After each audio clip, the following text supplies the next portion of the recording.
lahat tayo darating ang ano, ganun din ang gagawin yung pag nag-birthday kayo, ano din kami na, magpapahayag din po kami, hihiling din po kami ng biyaya natin sa kasi ang prayer po is the best na gift na nabigyan natin. Amen. Sa sino mang nag-birthday. Sige po, pakitipin nyo na lang po yung kamay Amen, sa amen. kanya. Yes, Lord. Thank you, God. Thank you, Lord. Dakila namin, Ama, Hallelujah, Jesus. Thank you. salamat po sapagkat kahit sa kaarawan namin ay nagagamit mo kami bilang daluyan ng pagpapala. Yes, Lord. Salamat po sa araw na ito na nagdiwang po ang aming pagpapala.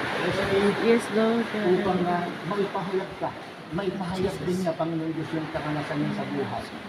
At ang lahat ng ito ay tawang pagpapala. Ito man ay kahiguan, ito man ay napagkaantalan ng kanyang mga nais na ma-achieve, o ito man, Panginoon Diyos, ay success, ay tawang pagpapala ito po sa aming Panginoon Diyos.